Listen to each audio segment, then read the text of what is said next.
बातमी चंद्रपूरमधून आहे। चंद्रपूरच्या ब्रह्मपुरी नगर परिषदेसाठी भाजपमध्ये नगराध्यक्ष पदावरून पेच झालाय। विलास विखारा यांना नगराध्यक्ष पदाची उमेदवारी देण्यासाठी एक गट आग्रही आहे, तर दुसऱ्या गटाचा विखार यांच्या नावाला तीव्र विरोध आहे। माजी आमदार अतुल देशकर यांचा विखार यांच्या नावाला विरोध आहे। विलास विखार यांना भाजपात आणून आमदार बंटी भांगडिया यांना धक्का देण्यात आल्याचंही बोललं जात आहे। तर पिंपळगाव बसवंत नगरपालिकेच्या नगराध्यक्ष पदासाठी 4 उमेदवारी अर्ज दाखल झालेत। नगरसेवक पदासाठी 37 उमेदवारी अर्ज दाखल झालेले आहेत। पिंपळगाव बसवंत नगरपालिकेच्या स्थापनेनंतर पहिल्यांदाच निवडणूक होतीये। नंतर बातमी पाहणार आहोत कोकणातून। कोकणामध्ये थंडीचा कडाका वाढलेला आहे, त्यामुळे करबुडे खाडी पट्ट्यामध्ये दाट धुक्याची चादर बघायला मिळते। कोकणातील नागमोडी वळण दाट धुक्यामध्ये हरवून गेलेली आहेत। रत्नागिरी जवळच्या उक्षी खालीपट्ट्यातील धुक्याचा नजारा डोळ्यांची पारणं फेडणारा आहे आणि आपण ही दृश्य पाहतोय। कोकणामध्ये थंडीचा कडाका निर्माण झालेला आहे। या संदर्भात आमच्या प्रतिनिधींनी अधिक माहिती घेतली, ती आपण बघूया। कोकणात सध्या गुलाबी थंडीची हुडहुडी पाहायला मिळते आहे। रत्नागिरीत देखील थंडीचा कडाका जो आहे तो वाढलेला पाहायला मिळतो आहे।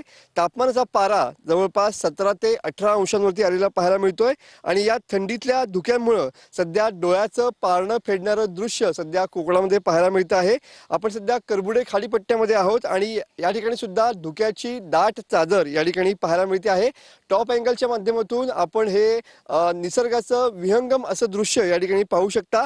डोंगर दऱ्यामधून धुक्याची झलक ही खऱ्या अर्थानं डोळ्याचं पारणं या ठिकाणी फेडताना पाहायला मिळते आहे। थंडीत कोकणातील निसर्गाचा हा अद्भुत नजारा या ठिकाणी पाहायला मिळतो आहे आणि त्यामुळे गुलाबी थंडीमुळे सध्या कोकणातला निसर्ग देखील या ठिकाणी बहरलेला आहे। कॅमेरामन समित गजनेसह मी मनोज लेले, TV9 मराठी, रत्नागिरी।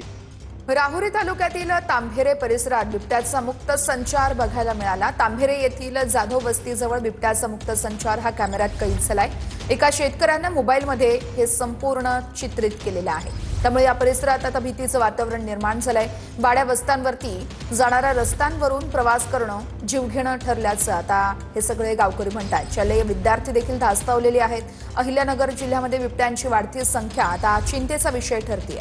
अनेक भागात बिबटे आढळून येत असल्यानं नागरिकांमध्ये भीतीचं वातावरण निर्माण झालंय। लवकरात लवकर बिबट्याचा बंदोबस्त करावा अशी मागणी स्थानिकांकडून केली जाते। उरण नगरपालिकेसाठी मविया आणि मनसेची युती झालेली आहे। प्रचाराच्या बॅनरवरती मविया नेत्यांसोबत राज ठाकरेंचाही फोटो आहे। भाजप विरुद्ध मविया आणि मनसे नगरपालिकेच्या मैदानात उतरल्याचं बोललं जात आहे। उरण नगरपालिकेसाठी भाजप स्वबळावर लढणार असल्याचंही कळतंय। या संदर्भात निवृत्ती बाबर आमचे प्रतिनिधी आपल्याला सविस्तर अपडेट्स देत आहेत।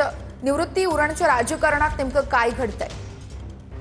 नक्कीच आपण पाहतोय की नगरपालिकेच्या निवडणुकीसाठी महाविकास आघाडीमध्ये मनसेचा समावेश झाल्याचं आपल्याला पाहायला मिळतंय। उरण नगर परिषदेच्या निवडणुकीसाठी महाविकास आघाडीमध्ये मनसेचा समावेश झालेला आहे आणि जे प्रचाराचा त्यांचा बॅनर आहे त्या प्रचाराच्या बॅनरवरती मनसे अध्यक्ष राज ठाकरे यांचा देखील फोटो असल्याचं आपल्याला पाहायला मिळतंय आणि मनसेनं महाविकास आघाडीला उरण नगरपालिकेच्या निवडणुकीसाठी पाठिंबा दिलेला आहे। या संदर्भात काल महाविकास आघाडीच्या सर्व उमेदवारीने जो आहे तो त्यांचा अर्ज दाखल याकडे आपले लक्ष असणारच आहे। निवृत्ती, तुर्तास धन्यवाद।